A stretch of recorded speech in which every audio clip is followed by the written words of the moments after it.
같은 고생이나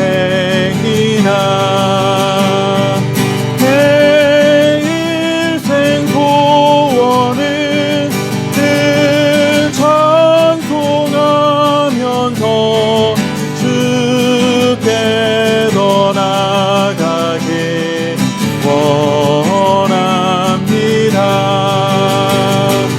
내 고생하는 것 야곱이 돌베개 달고 잠갔습니다. 꿈에도 소원이 늘 찬송하면서 주께 더 나아가길 원합니다. 천성에 가는 길 험하여도 생명길 되나니 은혜로다. 천사 날 부르니 늘 찬송하면서 주께 더 나아가길 원합니다. 야곱이 잠 깨어 일어난 후 올단을 쌓은 것 본받아서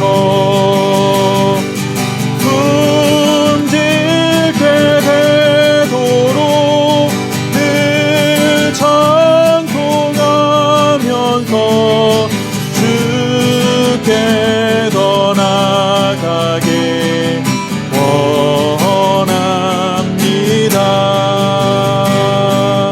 아멘.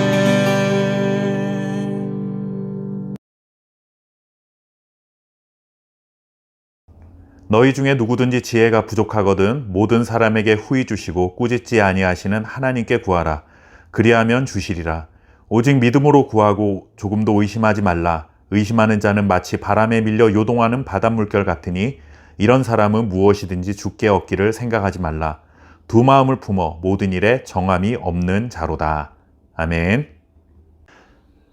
신앙생활 중에 만나게 되는 시험은 기뻐해야 할 일이라고 야고보서는 전하고 있습니다.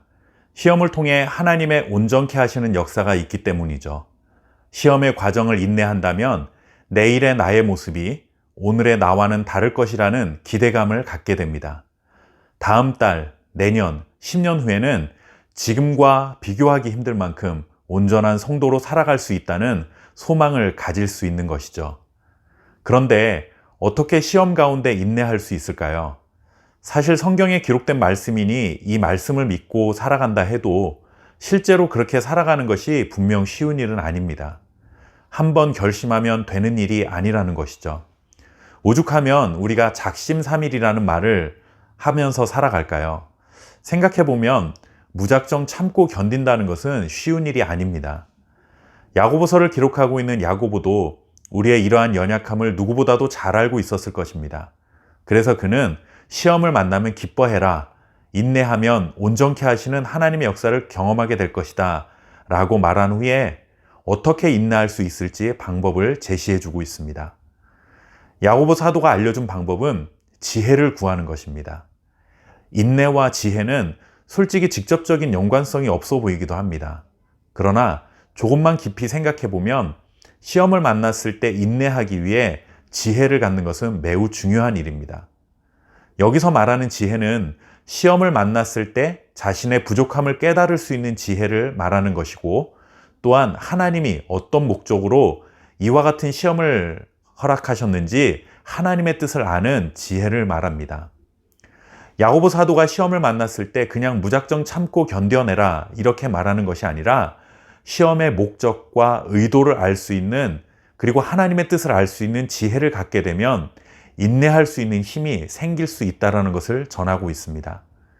예를 들어 병원에 입원을 해야 할 상황이라고 생각해 보십시오. 자신이 어디가 아픈지, 그리고 어떤 치료를 받아야 하는지, 치료를 받으면 건강이 얼마나 좋아질 수 있는지 아무것도 모른 채 그냥 의사 선생님이 입원하라고 해서 입원해 있다고 한다면 병실에서 견디는 것이, 치료를 받는 것이 얼마나 어렵겠습니까?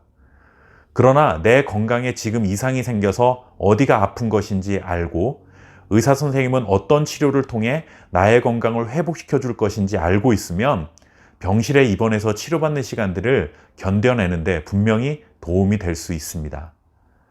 마찬가지로 시험을 당했을 때 아무것도 모른 채 그냥 하나님이 참으라고 했으니까 참아야겠다. 하나님이 이런 식으로 우리에게 인내를 요구하시지는 않는다는 것입니다. 이 시험을 통해 나의 부족함을 깨닫게 하시고 또 부족함을 깨닫는 것으로 끝나는 것이 아니라 부족함을 채워가시는 하나님의 손길을 경험하면서 온전한 성도로 성숙해가는 것이라는 하나님의 뜻을 아는 지혜를 갖게 된다면 시험을 만났을 때 인내할 수 있는 힘을 얻게 되는 것입니다. 야고보 사도는 하나님이 어떤 분이신지도 친절히 소개합니다. 우리가 지혜가 부족해서 하나님께 지혜를 달라고 간구하면 꾸짖지 않으시고 후히 주시는 분이라고 전합니다. 하나님께 물으면 너는 그것도 모르니 하면서 면박을 주시거나 우리의 부족함을 비난하시지 않는다는 것이죠. 후히라는 말은 풍성히, 넉넉히라는 의미입니다. 하나님 자신에게 간구하는 자들을 결단코 빈손으로 돌려보내지 않으시는 풍성한 은혜의 하나님이심을 알려주고 있는 것입니다. 그런데 후히라는 말에는 한 가지 더 중요한 의미를 담고 있습니다. 순수하게라는 의미가 담겨 있습니다. 이것은 겉과 속이 다르지 않다는 것입니다. 즉, 주고 싶은 마음이 있기는 한데 아까운 마음이 들거나 시기하는 마음 때문에 주고 싶지 않을 수도 있다라는 이런 생각을 하지 않으신다는 것이죠. 이렇게 하나님은 단순하고 일관된 마음으로 우리에게 풍성하게 그리고 넉넉하게 주시기를 원하시는 분이십니다. 하지만 우리 사람들은 그렇지 못하죠. 8절 말씀에 지적하는 것처럼 두 마음을 품고 살아가는 것이 우리들의 모습입니다. 사람은 하나님을 믿으면서도 세상의 것을 잃지 않으려 합니다. 하나님의 뜻을 따르고 싶어 하면서도 자신의 뜻대로 살아가려고 하는 것이죠. 한 마음으로 단순하게 하나님을 바라보지 않는다는 것입니다. 이에 반해 하나님은 언제나 우리를 향해 한 마음으로 바라보고 계시는 분이라고 소개하고 있습니다. 결국 시험을 통해 우리가 알게 되는 것은 이것입니다. 시험을 만나면 우리의 마음이 하나님께만 향해 있지 않고 두 마음으로 살아가고 있다는 부족함을 깨닫게 됩니다. 하나님은 이것을 깨닫게 하시기 위해 시험을 만나게 하시는 것이죠. 그러면 하나님과 세상으로 나뉘어 두 마음으로 살아가던 우리가 이제 시험을 통해 한 마음으로 하나님만을 바라보는 온전한 믿음을 갖게 될 것임을 말씀하고 있습니다. 우리가 만나는 어떤 시험도 하나님과 상관없고 내 신앙의 성숙과 상관없는 시험은 하나도 없습니다. 시험을 만나면 하나님께 지혜를 구하며 인내하시기 바랍니다. 그러면 온전함을 향해 나아가게 하시는 하나님의 뜻을 알게 되는 기쁨이 넘쳐나게 될 줄 믿습니다. 감사합니다.